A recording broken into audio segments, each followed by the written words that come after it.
Hello hello, bienvenue sur Et si on avançait, le podcast qui te tire vers le haut. Je suis Marielle, experte en productivité et online business manager. Ma mission, aider les entrepreneurs et les porteurs de projets débordés à retrouver clarté, efficacité et sérénité dans leur chaos. Dans ce podcast, je marie conseils pratiques et introspection pour t'offrir des déclics, te guider vers une productivité authentique et te soutenir dans la quête de tes objectifs les plus fous. Alors installe-toi bien et bonne écoute!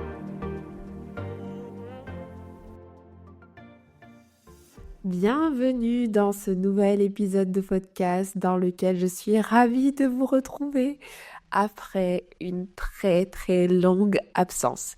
Si vous écoutez cet épisode de podcast lors de sa sortie, nous sommes début 2025 et ça va faire bien 6 mois que je n'ai pas publié d'épisode de podcast. Du coup, cet épisode marque mon grand retour et je voulais vous remercier d'être au rendez-vous parce qu'à ma grande surprise, le nombre d'écoutes a continué. En fait, pendant toute mon absence, vous avez continué à écouter les 155 épisodes qui étaient déjà enregistrés. Et je vous remercie parce que du coup, c'est ce qui m'a motivée à continuer et à me dire que l'aventure devait reprendre tout simplement. Donc ça m'a fait hyper plaisir de voir ça et je vous remercie pour votre fidélité. Donc au moment où j'enregistre cet épisode de podcast, nous sommes début 2025 et j'avais envie de vous proposer un épisode sur la planification de cette nouvelle année qui s'offre à nous. En 2024, j'ai posé mes objectifs en étant influencée par un livre que j'avais lu qui s'appelle La règle du x10, quoi. Et ce livre qui était assez motivant expliquait en gros que pour pouvoir atteindre des objectifs faramineux, des résultats qu'on n'a jamais eus, en fait, la règle, elle était toute simple, c'était de tout multiplier par 10. Exemple concret, si tu veux faire 50 000 € de chiffre d'affaires, tu multiplies ça par 10. Et tu multiplies également toutes les actions que tu dois faire normalement par 10. Exemple, si tu veux communiquer 5 fois sur Instagram, tu multiplies par 10. Non mais c'est vraiment très littéral parce que l'auteur de ce livre, par exemple, expliquait que pendant un moment, il publiait sur Twitter toutes les 15 minutes. Donc c'est vraiment x10 quoi. Et qu'en faisant ça, forcément, tu allais avoir des résultats.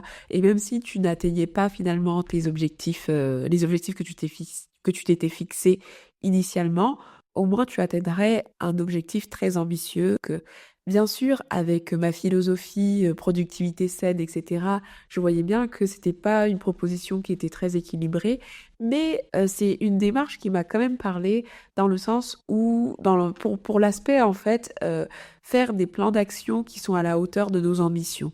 Et donc, ça veut dire qu'en 2024, j'ai commencé avec des objectifs qui étaient vraiment, du coup, disproportionnés.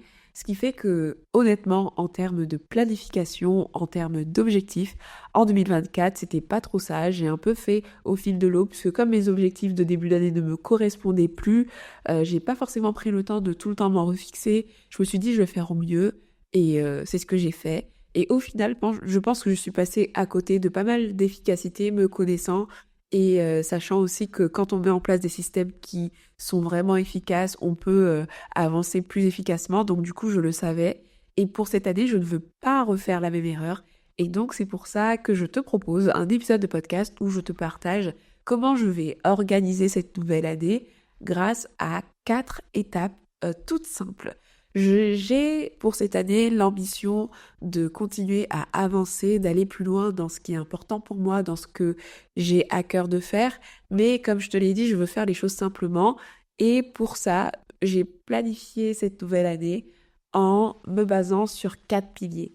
Les intentions, les objectifs, les indicateurs et les habitudes. Et ce sont ces 4 étapes, ces 4 phases, ces 4 éléments que j'aimerais tout simplement aborder avec toi dans cet épisode de podcast. Si tu n'as pas encore planifié ton année, c'est l'occasion pour toi de le faire. Et si tu as déjà planifié ton année, peut-être que tu pourras piocher du coup dans cet épisode de podcast quelques idées pour réajuster ta façon de faire afin d'être beaucoup plus efficace et surtout peut-être te simplifier un peu plus la vie. Alors la première chose que j'ai faite pour 2025, c'est poser mes intentions. Les intentions, c'est quelque chose que je fais, je crois, depuis 3 ans. Les intentions, ce ne sont pas des objectifs. Pourquoi des intentions et pas directement des objectifs? Parce que les intentions, on peut dire que c'est comme une mini-vision pour l'année. C'est comme une ligne directrice. Quand on regarde la définition d'intention, on parle d'acte et du fait de se proposer un certain but. Donc en fait, c'est un objectif sans être un objectif parce que pour le coup, c'est une phrase qui n'est pas smart, comme on peut le dire, c'est-à-dire qu'il n'y a pas forcément une deadline, mais c'est comme un cap. Bon, ça, ces intentions vont me permettre finalement d'avoir une ligne directrice qui va me permettre finalement de fixer des objectifs qui vont me permettre de tendre vers cette ligne directrice que je vais me poser. Alors par exemple, pour t'aider à poser tes intentions, je vais te partager mes intentions pour 2025. J'ai posé 3 intentions professionnelles, mais aussi 3 intentions personnelles. Tu verras que ce sont des phrases très très larges et c'est pour ça qu'on peut pas parler d'objectifs parce que c'est quand même assez flou. Mais de ces intentions-là, de ces intentions phares-là, on peut évidemment tirer plein d'objectifs qui nous permettent de tendre vers ce cap qu'on se fixe. Mes 3 intentions professionnelles en 2025 sont le fait, premièrement, d'augmenter la visibilité et l'impact autour de mes différents projets.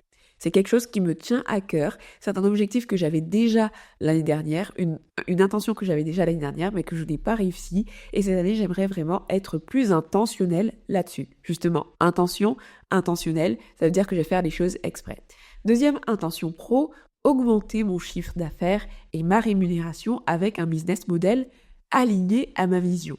Donc là, ça peut paraître comme un objectif, mais finalement, il n'est pas, ça reste une intention parce que j'ai pas précisé de chiffres, etc. Tout ce que je sais, c'est que je veux, encore une fois, augmenter mon chiffre d'affaires et surtout ma rémunération et garder un business model aligné, c'est-à-dire des offres qui sont alignées à ma vision de vie et ce que j'ai sur le cœur.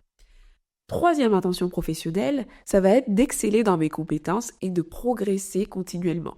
Donc tu vois, c'est un cap, c'est une intention, c'est une envie que j'ai d'exceller et d'améliorer encore mes compétences, d'être dans une démarche d'amélioration continue. Et donc voilà, ce sont mes 3 intentions professionnelles. J'ai également 3 intentions personnelles. Je sais qu'il y a des personnes qui vont se fixer des objectifs professionnels très ambitieux et puis ils vont délaisser complètement la vie personnelle, etc.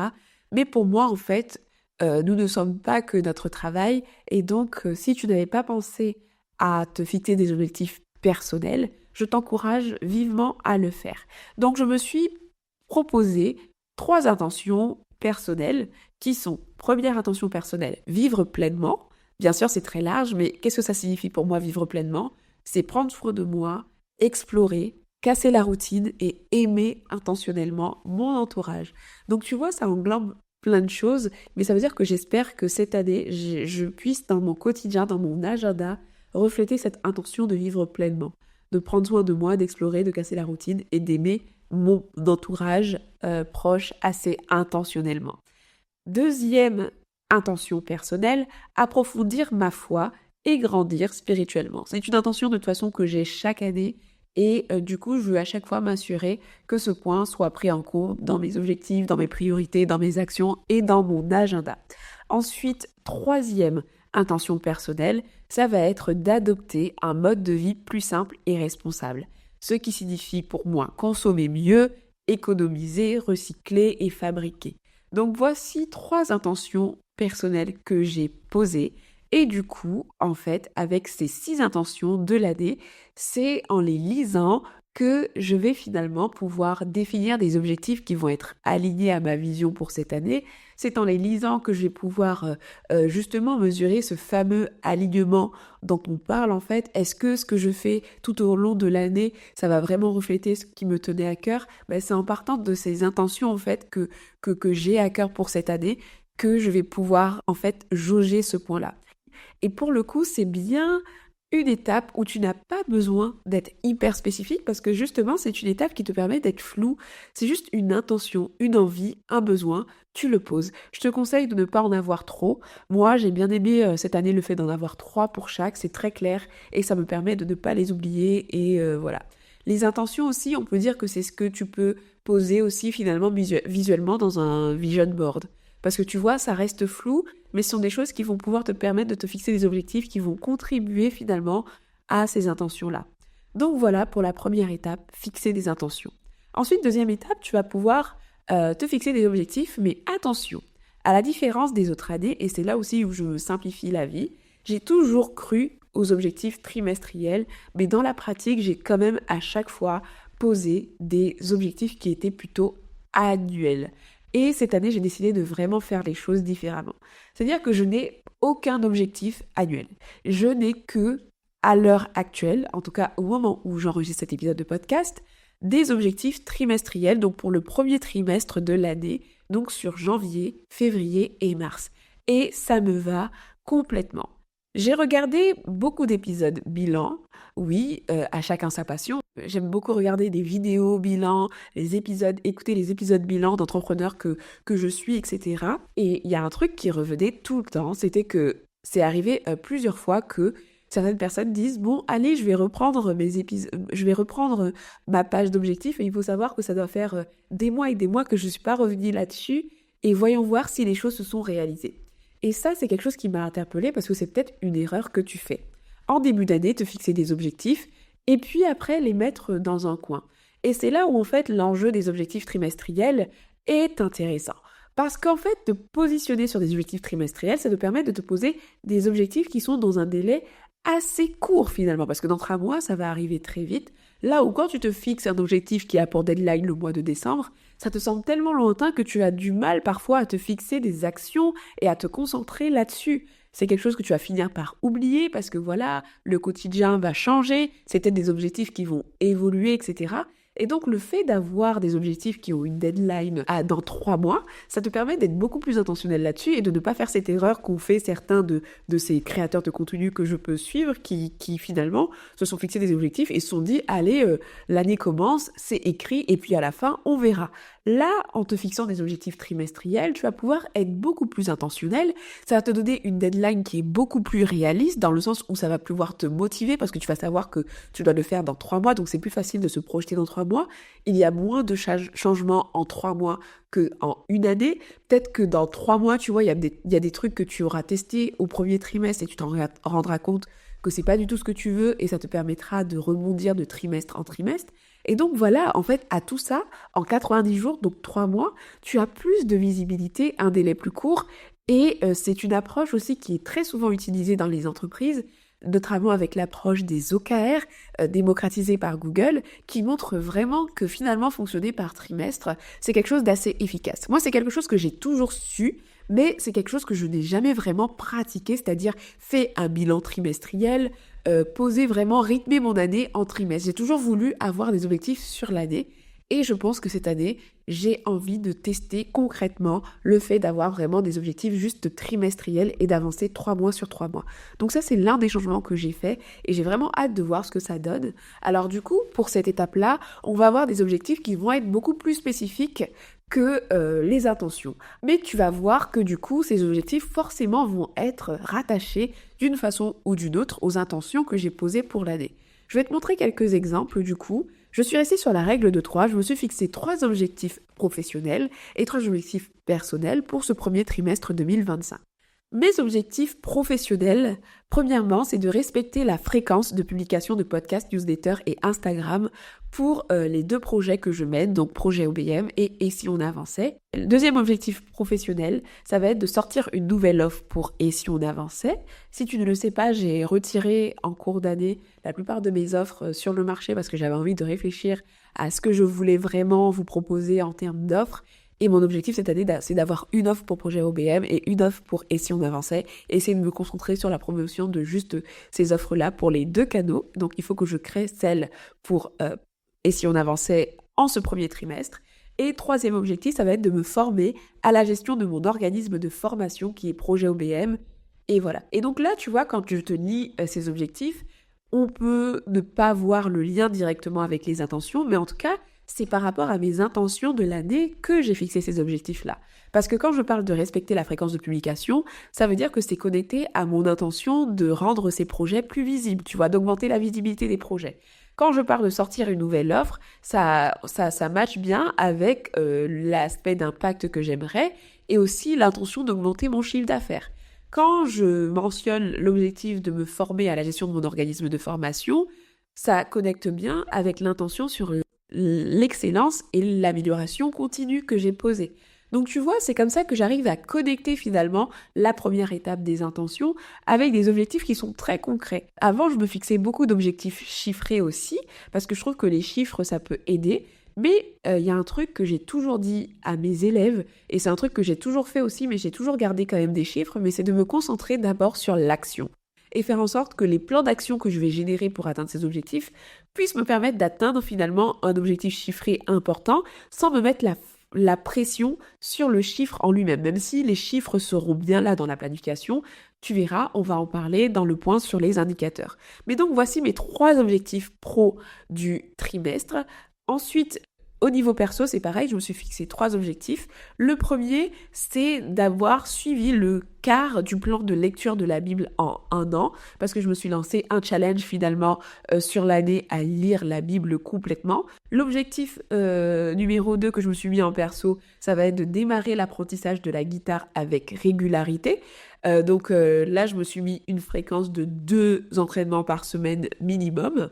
Et ensuite, le troisième objectif que je me suis fixé au niveau perso, ça va être de réaliser un challenge de désencombrement où je vais vendre, où je vais donner et je vais jeter des choses parce que voilà, j'ai toujours été assez minimaliste et j'ai encore une fois envie en ce début d'année de faire un gros tri, surtout que depuis que je suis devenue maman, c'est facile d'accumuler plein de choses pour bébé, etc. Donc j'ai envie de faire un gros tri. J'ai fixé tellement d'objectifs et en réalité, les objectifs que je t'ai proposés là, que je t'ai partagés pour mon premier trimestre, en fait, ce sont pas tous les objectifs que j'avais en tête. Ce que j'ai fait, c'est que j'ai listé tous les objectifs que j'aurais aimé faire au premier trimestre. Et c'est après coup, avec du recul, que j'ai épuré et que j'ai supprimé. Parce qu'en fait, on a envie de faire plein de choses, mais je sais qu'avec mon capital temps et avec aussi la nécessité d'être concentré et d'être focus, je ne peux pas me permettre de courir 40 lièvres à la fois en fait. Et donc, même si j'ai 3 objectifs pro et 3 objectifs perso, ce sont des objectifs dont la deadline vont être répartis tout au long du trimestre. Il y aura des temps dédiés, des temps spécifiques. En fait, ça concorde parfaitement objectifs qui sont irréalistes en réalité. Mais du coup, ça aurait pu l'être. Parce que par exemple, dans mes premiers objectifs, j'avais le fait de migrer ma plateforme de formation. Ça fait un moment en fait que je veux changer de plateforme de formation pour des raisons économiques. Parce qu'aujourd'hui, je paye une plateforme à 82 € le mois pour héberger mes formations, alors que j'ai un autre logiciel que j'ai payé en une fois qui pourrait me permettre d'héberger ces formations du coup à vraiment moindre coût puisque je l'ai déjà payé. Mais du coup, je me suis dit, mais j'allais mettre ça au premier trimestre, j'allais travailler là-dessus avec mon assistant. Et quand je lisais cet objectif, je me disais, mais c'est très angoissant parce que du coup, ça nécessite d'informer les clients, etc. Et en fait, je me suis demandé, mais est-ce que c'est vraiment prioritaire? Et avec du recul, je me suis dit, non. Si c'est pour économiser 82 € et des poussières au premier trimestre, c'est pas si important que ça. Sachant que mon vrai objectif, c'est pas d'économiser 82 €, c'est de générer plus de chiffre d'affaires. Et donc, hop, j'ai supprimé cet objectif qui pourtant me semblait légitime. Et ça me permet de rebondir sur cet aspect parce que des fois, on peut avoir des objectifs où on se dit « mais si, c'est important de le faire en ce début d'année, etc. » alors que pas du tout, c'est quelque chose qui peut être reporté ou alors complètement, c'est carrément un objectif qui n'est pas le bon. Et dans mon cas, ça n'était pas un bon objectif. Exemple concret aussi, par rapport à la régularité sur la plateforme, l'année dernière, j'ai eu la lubie de revenir sur LinkedIn. Et je suis contente parce que ça m'a permis de venir retester la plateforme. J'ai été régulière sur la plateforme pendant 3 mois avec 2 contenus par semaine. Mais en fait, la réalité, c'est que même si LinkedIn est une opportunité, ça m'a clairement éparpillée parce qu'en fait, je prends pas le temps d'être intentionnelle sur la plateforme. Ce qui fait que je lançais des posts, mais que derrière, je ne retrouvais rien. Et du coup, j'étais pas à fond. Et cette année, du coup, pour la création de contenu, je n'ai pas décidé, peut-être que ça arrivera peut-être pour le 4e trimestre, je n'en sais rien. Mais du coup, je ne vais pas me lancer sur LinkedIn et j'ai décidé de me concentrer sur 3 plateformes que je gère parfaitement et qui m'apportent des résultats jusqu'à maintenant, c'est-à-dire Instagram, la newsletter et le podcast, et de me limiter à ça pour mes 2 projets parce que tout simplement c'est ce qui fonctionne et aujourd'hui à l'instant T j'ai envie d'avoir plus de résultats et ce n'est pas en éparpillant mon énergie sur un nouveau canal que je vais y arriver. Donc c'est une façon pour moi de rester focus. Donc lorsque tu te fixes des objectifs, pense à vraiment te fixer des objectifs. Premièrement, alignés avec tes intentions. Deuxièmement, des objectifs qui sont vraiment prioritaires et donc pas des objectifs qui vont te distraire et finalement tu penses que c'est ce que tu dois faire. Mais la vraie question, c'est pas ce que tu dois faire, mais c'est qu'est-ce qu'il est important de faire, qu'est-ce qui va avoir le plus d'impact, tu vois, c'est comme ça que tu sélectionnes les bons objectifs. Maintenant, comme je te le disais, j'ai pas volontairement pas mentionné de chiffres dans mes objectifs parce que j'ai voulu me concentrer sur des actions précises. Mais la troisième étape, ça va être quand même d'avoir des chiffres parce que si tu n'as pas de chiffres, comment tu vas mesurer l'impact de tes actions? Bien sûr que dans mes objectifs, j'ai formulé des objectifs d'action, mais dans le fond, je sais que j'ai des objectifs financiers qui sont précis. J'ai des objectifs de nombre d'abonnés qui sont précis. Donc, au lieu de me donner des objectifs sur ça, et de juste me concentrer sur ça et de formuler mes objectifs autour de ça, je vais juste suivre mes chiffres. Je ne sais pas si tu vois la différence entre les deux. Il y a une différence entre se fixer pour objectif ces chiffres et suivre ces chiffres. Tu vois, moi, cette année, j'ai décidé de juste suivre mes chiffres. Ça veut dire que j'ai mon tableau d'indicateurs où j'ai écumé parce que j'avais beaucoup d'indicateurs que je pouvais suivre et même des fois, j'abandonnais le suivi de tous ces indicateurs parce que c'était beaucoup. Et j'ai décidé de me concentrer sur juste des indicateurs clés qui sont liés finalement à mes intentions de l'année et à mes objectifs de l'année. Donc dans ce tableau d'indicateurs, je vais avoir une ligne par indicateur et je vais les suivre du coup de façon mensuelle. Ça me suffit parce que franchement, le suivi hebdomadaire, ma phobie. Je le fais pour mes clientes en tant que Likeness Manager, mais franchement pour moi, je n'ai pas besoin d'autant de précision. Vraiment, j'estime que à l'heure actuelle, ça me suffit d'avoir des chiffres mensuels. Donc, je vais suivre mes chiffres mensuellement, encore une fois cette année. Et par exemple, dans ce tableau d'indicateurs avec des chiffres sélectionnés avec soin, je vais avoir des chiffres qui vont être liés à ma régularité dans la création de contenu, comme j'ai cet objectif-là. Donc, le nombre de podcasts, le nombre d'écoutes, pour les newsletters, par exemple, le taux d'ouverture, le nombre d'abonnés à la newsletter. Si je veux faire plus de ventes, bien sûr, je sais qu'il va falloir que je génère plus de nouveaux prospects. Donc, ça veut dire que je vais suivre le nombre de nouveaux prospects qui rentrent. Je vais suivre le nombre de clients, mon chiffre d'affaires. Donc, c'est parce que je me suis fixé, du coup, des objectifs trimestriels qui sont focus sur les actions, que je ne vais pas finalement mesurer l'impact de ces actions. Parce que c'est en sachant l'impact de ces actions que je vais savoir si ce sont les bonnes actions.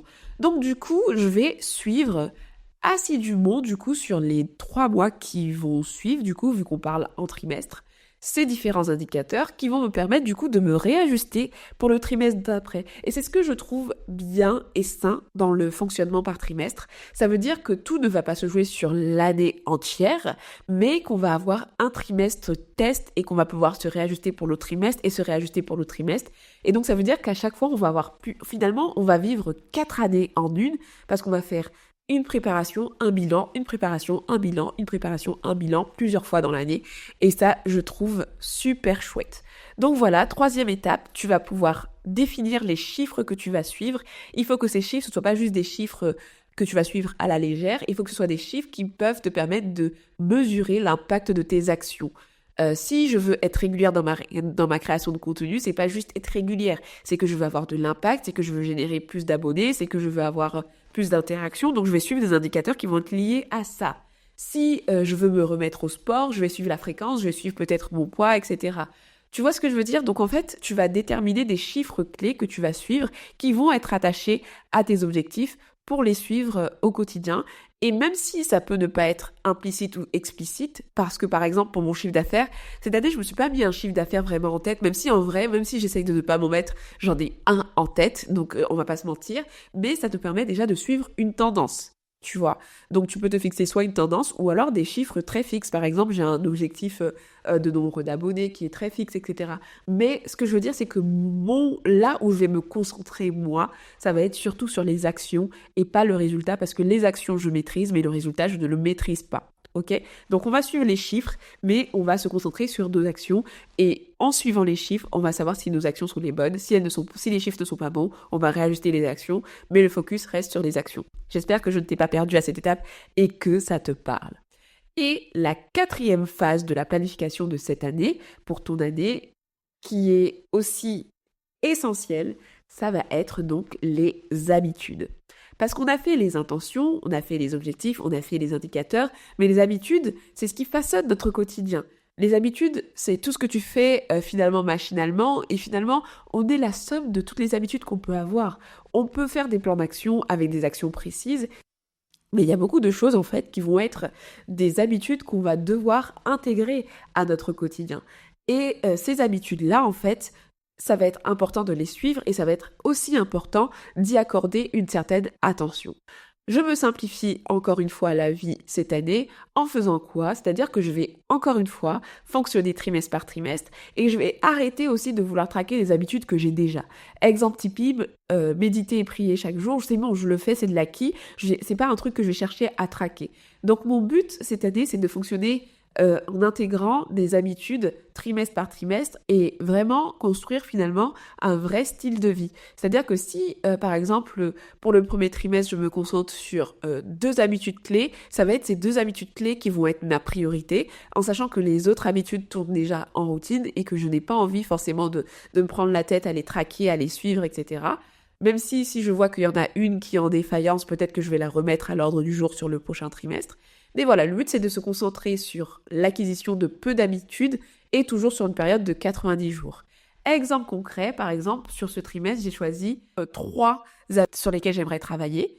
Ça va être le fait d'aller au lit à 22h30 parce qu'il faut savoir que je suis une couche tard.